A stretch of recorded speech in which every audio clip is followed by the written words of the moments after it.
નંબરનું કામ તો કે ગોપાલ ઇટાલિયા બટન નંબર 1, 2 નંબરિયા તો કે 2 માં ભાજપ। વિસાવદરની પેટા ચૂંટણી વાત કરવી છે। હાલાકી ગુજરાતમાં બે જગ્યાએ વિધાનસભાની પેટા ચૂંટણી છે, એક કડી અને બીજું છે વિસાવદર, પરંતુ દરેક લોકોની નજર વિસાવદર પર છે, કારણ કે વિસાવદરનું રાજકારણ ખૂબ જ મહત્વનું રાજકારણ રહેલું છે ને ખાસ ભેસાણની જે જનતા છે તે નક્કી કરે છે કે આ વખતે કયા વરરાજાને સીટે બેસાડવા છે, કયા વરરાજાને ઘોડા પર બેસાડવા છે, એ ભેસાણ જે તાલુકો છે એની જનતા નક્કી કરતી હોય છે। એટલે દરેક લોકોની નજર એ વિસાવદરના ભેસાણ પર રહેલી છે કે ભેસાણની જનતાનો કયા પ્રકારનો મિજાજ છે।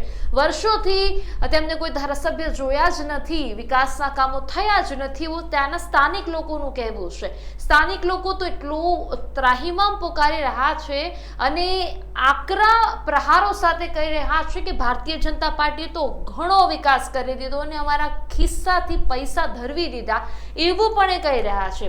હવે આ પાછળ કેટલી સત્યતાઓ છે એ સમીકરણો હજી સુધી જોયા નથી, એ વસ્તુઓ આપણી નજર સમક્ષ જોઈ નથી, પરંતુ ત્યાં રહેતી જનતાનો મિજાજ તો કંઈ એવું છે કે અહીંયા વિકાસ થયો જ નથી। એટલે આ વખતે દરેક લોકો ખેડૂત પુત્રની ખેડૂતો માટે કહેવાય કે મેદાને ઉતારવા જવાના હોય તેવું લાગી રહ્યું છે। એટલે દરેક લોકોના મોઢા પર ક્યાંક ને ક્યાંક ગોપાલ ગોપાલ અને ગોપાલ જ છે।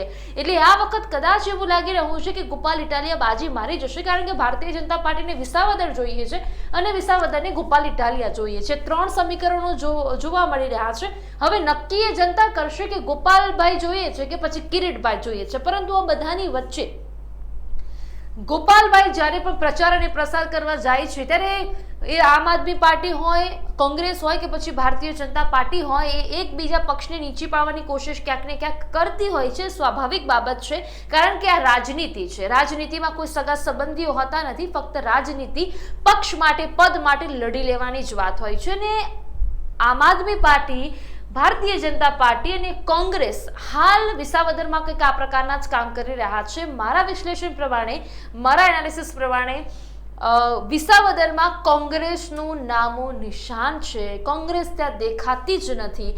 ખાલી વિસાવદરમાં ભારતીય જનતા પાર્ટી વર્સસ ગોપાલ ઇટાલિયા એટલે આમ આદમી પાર્ટી જ ચાલી રહ્યું છે અને ક્યાંક ને ક્યાંક કિરીટ પટેલ અને તેના સમર્થકોમાં ભયનો માહોલ પણ છે, કારણ કે ગોપાલ ઇટાલિયા પાછળના 70 દિવસથી લગાતાર વિસાવદરમાં પ્રચાર કરી રહ્યા છે અને ત્યાં બે ભારતીય જનતા પાર્ટી અને કોંગ્રેસનો ફક્ત 15 થી 20 દિવસનો સમયગાળો છે પોતાની વાત એ જનતાના દિલમાં ઉતારવાનો, પરંતુ ગોપાલ ઇટાલિયા હજી અત્યારે એ ખેડૂતોના દિલમાં રાજ કરી રહ્યા છે।